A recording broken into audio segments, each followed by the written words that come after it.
¿Están bien todos? Mi deseo es que todos estén bien por la gracia y misericordia de nuestro Señor Jesucristo. Este es los últimos versículos que vamos a ver y es el último punto o la última prueba. Pónganse cómodos todos y este es el estudio. Estamos en la prueba de que uno realmente cree en Dios. 4 pruebas. Son 4 pruebas y esta es la última prueba, la prueba 4, vivir sin pecado. Primera de Juan capítulo 5, versículo del 16 al 21 dice: si alguno viere a su hermano cometer pecado que no sea de muerte, pedirá y Dios le dará vida. Esto es para los que cometen pecado que no sea de muerte. Hay pecado de muerte por el cual yo no digo que se pida. Toda injusticia es pecado, pero hay pecado no de muerte. Sabemos que todo aquel que ha nacido de Dios no practica el pecado, pues aquel que fue engendrado por Dios le guarda y el maligno no le toca. Sabemos que somos de Dios y el mundo entero está bajo el maligno. Pero sabemos que el Hijo de Dios ha venido y nos ha dado entendimiento para conocer al que es verdadero. Y estamos en el verdadero, en su Hijo, Jesucristo. Este es el verdadero Dios y la vida eterna. Hijitos, guardaos de los ídolos. Amén. Esta ha sido la palabra de Dios. A manera de introducción, ¿de verdad creemos en Dios? Esta es la 4ª y última prueba. ¿Estamos o no dispuestos a vivir libres de pecado? ¿Vivimos en pecado? Es una prueba clara de que no creemos en Dios. Pero si vivimos en justicia y vivimos una vida libre de pecado, esta es una prueba clara de que sí creemos en Dios. ¿Estamos viviendo en pecado o no? Este pasaje trata el gran tema de cómo vivir libres de pecado. 5 puntos vamos a ver en este tema. Primeramente, orar por un hermano que peca. En segundo lugar, abstenerse de todo pecado. En tercer lugar, saber que uno es nacido de Dios y el mundo está bajo el poder de Satanás. El 4º punto, recibir el entendimiento espiritual que es dado por Cristo. Y finalmente el 5º, guardarse de los ídolos, guardarse de los ídolos. Aquí va el primer punto, orar por un hermano que peca, orar por un hermano que peca. Primera de Juan 5 del 5:16 dice: si alguno viere a su hermano cometer pecado que no sea de muerte, pedirá y Dios le dará vida. Esto es para los que cometen pecado que no sea de muerte. Hay pecado de muerte por el cual yo no digo que se pida. ¿Cómo vivimos libres de pecado? En primer lugar, orando por los hermanos que pecan. Si oramos por los creyentes que viven en pecado, es porque nos preocupa el pecado y nos interesa vivir en rectitud. La Biblia es clara. Debemos orar por los hermanos que pecan. Sin embargo, se debe tener en cuenta que en ciertos casos no podemos orar por un hermano que peca. Y es cuando ha cometido un pecado de muerte. Aquí hay una nota. Pecado de muerte. ¿A qué se refiere? ¿Es espiritual o físico? Bueno, los comentaristas no se ponen de acuerdo, pero hay pasajes en la Biblia que nos dan luz. Algunos nada más. Hechos 5 del 8 al 9 dice: entonces Pedro le dijo: dime, ¿vendiste en tanto la heredad? Y ella dijo: sí, en tanto. Y Pedro le dijo: ¿por qué conveniste en tentar al Espíritu del Señor? He aquí a la puerta los pies de los que han sepultado a tu marido, y te sacarán a ti. 1 Corintios 11 del 31 al 32 dice: si pues nos examinásemos a nosotros mismos, no seríamos juzgados, mas siendo juzgados, somos castigados por el Señor para que no seamos condenados con el mundo. Sea cual sea nuestra postura, siempre debemos recordar esto. La respuesta al pecado debe ser el arrepentimiento y la confesión mientras una persona siga con vida, puede arrepentirse y confesar su pecado, y Dios estará dispuesto a perdonarle y limpiarle y restaurarle a la comunión de su Hijo amado. Amén. Pasamos al segundo punto: abstenerse de todo pecado. Abstenerse de todo pecado. Primera de Juan 5 del 17 al 18 dice: toda injusticia es pecado, pero hay pecado no de muerte. Sabemos que todo aquel que ha nacido de Dios no practica el pecado, pues aquel que fue engendrado por Dios le guarda, y el maligno no le toca. ¿Cómo vivimos libre de pecado? Al mantenernos libres de todo pecado e injusticia. Hay dos cosas esenciales para poder vivir libres de pecado. Primeramente, debemos saber que toda injusticia es pecado.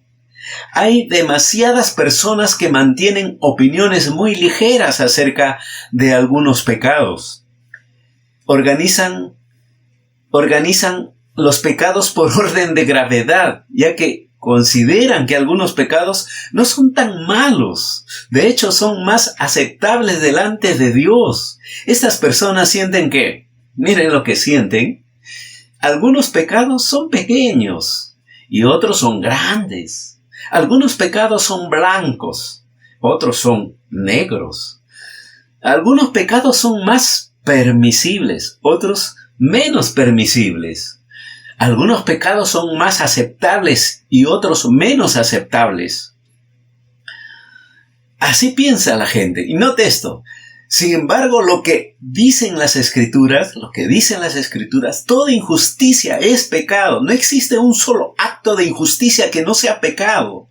Solo hay un pecado que se clasifica como pecado de muerte. Como vimos antes, este pecado es la apostasía, negar que Jesucristo es el Hijo de Dios, o es la pecaminosidad obstinada y persistente de una persona que se niega a arrepentirse. Este es el pecado máximo o el pecado imperdonable. Sin embargo, Dios no habla acerca de este pecado en particular para dar a entender que podemos cometer todos los demás pecados y salir ilesos. Eso no. Él nos enseña acerca del pecado de muerte con el propósito de advertirnos que en realidad podemos llegar al extremo de pecar demasiado. Nosotros podemos alejarnos de Cristo y pecar tantas veces que podemos llegar a enredarnos en el pecado hasta el punto de ser incapaces de librarnos de él. Si continuamos en el pecado, nos condenamos a nosotros mismos. Toda injusticia es pecado, sin importar cuán pequeño o blanco o permisible y aceptable creamos que sea nuestro acto de injusticia. Para Dios es un pecado como cualquier otro, y si persistimos en ello, avanzamos en el proceso de quedar atados y enredados en la conducta pecaminosa, cada vez más cerca de caer en pecado de muerte. No importa lo que pensemos ni cómo clasifiquemos los pecados, porque para Dios no hay clasificación de pecados. No hay. Pecado es pecado. Injusticia es injusticia. Debemos arrepentirnos y abandonar todo pecado si vamos a vivir libres de pecado e injusticia. Romanos 1:18 dice: porque la ira de Dios se revela desde el cielo contra toda impiedad e injusticia de los hombres que detienen con injusticia la verdad. También dice la palabra del Señor en Romanos 6:13: ni tampoco presentéis vuestros miembros al pecado como instrumentos de iniquidad, sino presentaos vosotros mismos a Dios como vivos de entre los muertos, y vuestros miembros a Dios como instrumentos de justicia. Santiago 4:17 también dice: y al que sabe hacer lo bueno y no lo hace, le es pecado. Es lo que dice la palabra del Señor. En su segundo lugar, también debemos ser nacidos de Dios y colocarnos bajo el poder preservador del Hijo de Dios, el Señor Jesucristo. En 1 Juan 5:18 dice así: sabemos todo aquel que ha nacido de Dios no practica el pecado, pues aquel que fue engendrado por Dios, Dios le guarda y el maligno no le toca. Este versículo tiene cierta dificultad. Si observamos diferentes traducciones del texto, podemos entender mejor lo que significa. Mire la versión Dios habla hoy. Dice: sabemos que el que tiene a Dios como Padre no peca, porque el Hijo de Dios lo cuida y el maligno no lo toca. La Biblia al día dice: nadie que forme parte de la familia de Dios peca de manera habitual, porque Cristo, el Hijo de Dios, lo tiene bien asido y el diablo no puede echarle mano. La Nueva Versión Internacional dice: sabemos que el que ha nacido de Dios no está en pecado.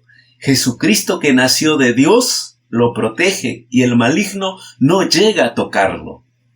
Toda persona ha pecado y es culpable de pecado. Todos nosotros hemos ignorado a Dios, descuidado a Dios, dudado o renegado de Dios, desobedecido a Dios, rechazado y sido rebelde contra Dios. Por lo tanto, somos inaceptables para Dios. No podemos vivir en su presencia. Dios es perfecto y ninguna persona imperfecta puede vivir en su presencia.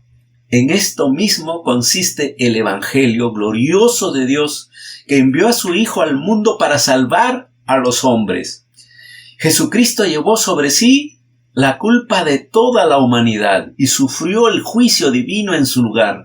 Nuestros pecados fueron quitados por completo de nuestras espaldas. Jesucristo quitó esa carga y lo puso sobre sus hombros. Por esa razón somos libres de pecado. Siempre que creamos de verdad en Jesucristo, Dios acredita la muerte de Cristo en nuestro favor. Él cuenta nuestros pecados como ya pagados por Cristo. Nos trata como justos y aceptables para Él. Pero debemos recordar que todo esto es a través de Cristo. Ahora bien, ten en cuenta que al ocurrir esto, cuando de verdad creemos en Cristo y llegamos a ser libres de pecado, Dios hace algo maravilloso por nosotros. Él recrea nuestro espíritu y hace que nazcamos de nuevo, como dice Primera de Pedro 1:23, siendo renacidos no de simiente corruptible, sino de incorruptible por la palabra de Dios que vive y permanece para siempre. También Él nos convierte en nuevas criaturas, como dice 2 Corintios 5:17, de modo que si alguno está en Cristo, nueva criatura es. Las cosas viejas pasaron, he aquí, todas son hechas nuevas. También Él nos recrea como un hombre nuevo. Efesios 4:24 dice: y vestidos del nuevo hombre creado según Dios en la justicia y santidad de la verdad. En las palabras de este versículo, nosotros hemos nacido de Dios. Así es como nos guardamos del pecado al ser nacido de Dios. Si hemos nacido de Dios, somos despojados de todos nuestros pecados pasados. Ya no somos culpables de un solo pecado, gracias a Jesucristo. Ahora bien, ¿qué pasa con los pecados que cometemos ahora y los pecados que hemos cometido desde que creímos por primera vez en Cristo? ¿Qué pasa con esos pecados? ¿Cómo podemos vivir libres de ellos? De nuevo aquí, mediante el poder preservador del Hijo de Dios que nos guarda. Sí, si hemos hecho una confesión genuina de nuestros pecados, si somos sinceros, si luchamos contra el pecado, si acudimos siempre a Jesucristo para el perdón de los pecados, entonces la sangre de Jesucristo continúa su obra de limpieza del pecado en nosotros. Jesucristo es eterno. Él es el hombre ideal perfecto, que hizo el sacrificio perfecto por los pecados. En consecuencia, su sacrificio perfecto se mantiene siempre y cubre el pecado por siempre y para siempre. Esa es la noticia más grande y maravillosa en todo el mundo. Nosotros podemos ser libres de pecado a través de Jesucristo. Todo lo que tenemos que hacer es arrojarnos en sus brazos de manera continua. Siempre que hagamos esto, Él también nos limpia del pecado de forma continua, de forma continua. La expresión le guarda alude a mantener un ojo vigilante. Jesucristo vigila siempre a los que de verdad confían en Él. Él sabe bien quiénes son, porque ellos siempre acuden a Él, siempre andan con Él, siempre tienen comunión con Él, siempre oran y alaban y confiesan a Él. Sus faltas y todos sus pecados lo confiesan a Él. Note que el maligno no toca al creyente genuino. Esto no significa que el creyente nunca peque. La expresión le toca significa agarrar, aferrar, aprisionar. La idea es que Satanás no puede tocar al creyente para hacerle daño. No, el creyente auténtico está bajo el poder guardador de Jesucristo y sus pecados están siempre cubiertos bajo la sangre de Jesucristo. Hechos 2:38 dice: Pedro les dijo: arrepentíos y bautícese cada uno de vosotros en el nombre de Jesucristo para perdón de los pecados y recibiréis el don del Espíritu Santo. Efesios 1:7 dice: en quien tenemos redención por su sangre, el perdón de pecados según las riquezas de su gracia. Primera de Juan 1:9 dice: si confesamos nuestros pecados, Él es fiel y justo para perdonar nuestros pecados y limpiarnos de toda maldad. Es la palabra del Señor. Pasamos al tercer punto. Saber que uno es nacido de Dios y el mundo está bajo el poder de Satanás. En Primera de Juan 5:19 dice: sabemos que somos de Dios y el mundo entero está bajo el maligno. ¿Cómo vivimos libres de pecado? Al saber que somos nacidos de Dios y que el mundo entero está bajo el poder del maligno. ¿Qué significa que el mundo se encuentre bajo el poder de Satanás? ¿Qué significa? Significa que Satanás ha traído corrupción y deterioro al mundo. El mundo es pasajero porque es corruptible y se deteriora cada vez más hasta el momento de su destrucción. Por lo tanto, no debemos aferrarnos al mundo, sino más bien aferrarnos a Dios y al cielo. No amemos tanto al mundo que deseemos quedarnos aquí más de lo que deseamos estar con Dios en el cielo. Significa que Satanás ha afectado los gobiernos y las sociedades y culturas del mundo. Ha corrompido los corazones y las mentes y las leyes y regulaciones de los seres humanos. Ningún gobierno ni conjunto de leyes son perfectos para el gobierno de las naciones y sociedades de la tierra.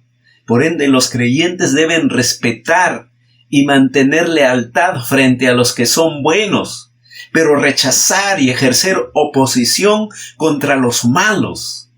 Significa que Satanás ha inyectado e infectado al mundo con pecado y con lujuria, maldad, orgullo y rebelión contra Dios. El mundo está lleno de gente pecadora, gente malvada y llena de lujuria y orgullo. Está lleno de gente que se rebela todo el tiempo contra Dios. No amemos jamás a este sistema pecaminoso del mundo. No lo amemos. No ames a este mundo. el mundo no se encuentra en la misma condición en que fue creado por Dios. Tampoco la tierra, los cielos y las personas que los habitan. Todos han sido corrompidos en su naturaleza misma. Por eso envejecen, se deterioran y son pasajeros. El hombre mismo se ha rebelado contra Dios y ha llegado a ser desobediente e incrédulo en extremo. Maldice y rechaza a Dios mientras respira y lleva una vida egoísta para hacer lo que quiere y buscar los placeres y las pasiones del mundo. El resultado final es muerte y condenación, destrucción completa para él mismo y el mundo que le rodea. El punto es este: ¿cómo vivir el creyente libre de pecado? ¿Cómo conquista y vive en victoria sobre el pecado? Al saber que el mundo se mantiene en oposición a Dios y bajo el poder del maligno. Cuando el creyente sabe esto, también sabe que su deber es abstenerse de tocar al mundo. Debe separarse del mundo y su mundanalidad y vivir para Dios, porque es nacido de Dios. Tú eres nacido de Dios. Tú eres nacido de Dios. Romanos 12 del 1 al 2 dice: así que, hermanos, os ruego por las misericordias de Dios que presentéis vuestros cuerpos en sacrificio vivo, santo, agradable a Dios, que es vuestro culto racional. No os conforméis a este siglo, sino transformaos por medio de la renovación de vuestro entendimiento para que comprobéis cuál sea la buena voluntad de Dios, agradable y perfecta. Es la palabra del Señor. Primera de Juan 2:15 al 16 dice: no améis al mundo ni las cosas que están en el mundo. Si alguno ama al mundo, el amor del Padre no está en él. Porque todo lo que hay en el mundo, los deseos de la carne, los deseos de los ojos y la vanagloria de la vida, no proviene del Padre, sino del mundo. Es la palabra del Señor. Ahora pasamos al punto 4. Recibir el entendimiento espiritual que es dado por Cristo. Primera de Juan 5:20 dice: pero sabemos que el Hijo de Dios ha venido y nos ha dado entendimiento para conocer al que es verdadero, y estamos en el verdadero, en su Hijo Jesucristo. Este es el verdadero Dios y la vida eterna. Es la palabra del Señor. ¿Cómo vivimos libres de pecado? ¿Cómo vives libre de pecado? Al recibir el entendimiento espiritual que es dado por Cristo. Note lo siguiente: el entendimiento del que se habla tiene que ver con el entendimiento espiritual que es dado por Cristo y solo por Cristo. El entendimiento en otras áreas de la vida no nos hará libres del pecado. La libertad del pecado no se halla en el entendimiento. No se halla en el entendimiento, en las emociones, en la conducta humana, en la psicología, en la medicina, en la educación, en la filosofía, en la religión. Todas estas cosas son importantes y tienen su lugar en la sociedad, pero solo hay un entendimiento que puede librarnos del pecado: el entendimiento espiritual que Jesucristo da. Que Jesucristo da. La mente humana tiene que ser iluminada para entender quién es Cristo. Nuestras mentes tienen que ser despertadas para recibir a Cristo como nuestro Salvador del pecado. Y el único que puede despertarlas es Cristo mismo. Jesucristo nos da el entendimiento espiritual para que podamos saber y entender estas tres cosas. Primeramente, Jesucristo nos da el conocimiento de Dios para saber que Dios es verdadero, que Dios existe, que Dios está detrás de todas las cosas, que Dios es hacedor, el hacedor y creador de todas las cosas, el cielo, la tierra y todo lo que en ellos hay. En segundo lugar, Jesucristo nos da conocimiento de lo que somos en Dios y en su Hijo, el Señor Jesucristo, que hemos nacido de Dios, que Dios nos mantiene en Él y en su Hijo, que vivimos, nos movemos y somos en Dios y en Cristo, que estamos seguros para siempre en Dios y su Hijo amado, porque vivimos en la naturaleza divina de Dios mismo. En tercer lugar, Jesucristo nos da el conocimiento de que conocemos al Dios verdadero, quien vive por toda la eternidad, que estamos en Él, que tenemos vida eterna, que nunca moriremos, sino que viviremos con Dios por siempre y para siempre. El Evangelio de San Juan 8:31 dice: dijo entonces Jesús a los judíos que habían creído en Él: si vosotros permaneciereis en mi palabra, seréis verdaderamente mis discípulos. En Jeremías 9:24 dice: mas alábese en esto el que se hubiere de alabar, en entenderme y conocerme, que yo soy Jehová, que hago misericordia, juicio y justicia en la tierra, porque estas cosas quiero, dice Jehová. Amén. Es la palabra del Señor. Pasamos al quinto lugar: guardarse de los ídolos. Guardarse de los ídolos. 1 Juan 5:21 dice: hijitos, guardaos de los ídolos. Amén. ¿Cómo vivimos libres de pecado? Al guardarnos de los ídolos. Con esta exhortación termina la primera carta, la primera epístola de Juan. Note la ternura con que habla el apóstol. Llama a los creyentes hijitos. Juan es un ministro anciano y fiel que ha servido a Dios década tras década.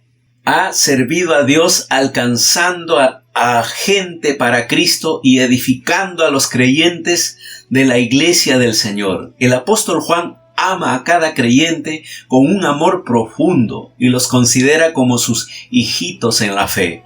Observe aquí, también este hecho, la exhortación está dirigida ¿a quién? A los creyentes. Son ellos quienes deben protegerse y guardarse de los ídolos. ¿Qué quiere decir Juan? Un ídolo es cualquier cosa que toma el primer lugar en la vida de una persona. Cualquier cosa que una persona pone antes que a Dios. Una persona puede tomar cualquier cosa y adorarla antes que a Dios y permitir que absorba y consuma su mente, sus pensamientos y su vida. Como casas, comida, posición, placeres, automóviles, empleo, dinero, sexo, deportes, posesiones, televisión, tierras, poder, esposas, recreación, botes, comodidades, todas esas cosas. Colosenses 3:5 dice: haced morir pues lo terrenal en vosotros, fornicación, impureza, pasiones desordenadas, malos deseos y avaricia, que es idolatría. Éxodo 20, versículo 4 dice: no te harás imágenes ni ninguna semejanza de lo que esté arriba en el cielo, ni abajo en la tierra, ni en las aguas debajo de la tierra. Isaías 42:8 dice: yo Jehová, este es mi nombre, y a otro no daré mi gloria ni mi alabanza a esculturas. Amén. Con esto terminamos, hermanos. Con este tema terminamos. Este ha sido el último punto de Primera de Juan, y espero que sea de mucha bendición para cada uno de ustedes los que están llevando este estudio de Primera de Juan. Gracias a Dios terminamos y quiero animarles que todo lo que ustedes han escuchado, todo lo que ustedes han aprendido, aplíquenlo a su vida. Es de mucha bendición, es la palabra del Señor. Hemos venido capítulo por capítulo, versículo por versículo. Ahora, el próximo estudio vamos a ver segunda de Juan, la segunda carta de Juan. Y luego pasaremos a la tercera carta de Juan. Y Dios mediante, pasaremos a Judas. Y luego, si Dios quiere, pasaremos a estudiar Apocalipsis. Amén. Entonces, Voy a invitarles que oremos para terminar. Padre nuestro, te damos gracias, Señor. Gracias por tu palabra. Tu palabra no vuelve a ti vacía. Gracias, Señor, porque en medio de este tiempo, en medio de esta pandemia, en medio de esta prueba, Señor, nosotros nos alimentamos de tu palabra. Gracias, Señor. Gracias, Padre eterno. Bendice a cada uno de tus hijos, de tus hijas. Bendice a las personas que nos están escuchando. Que tú, Señor, les des un toque especial. Que esta palabra que se predica sea de mucha bendición para ellos. Que sean transformados en su vida. Que sea de aliento, de ánimo y de fortaleza. Gracias, Señor. Gracias, bendito Dios, por tu palabra. En el nombre de Cristo Jesús. Amén y amén. Que Dios les bendiga.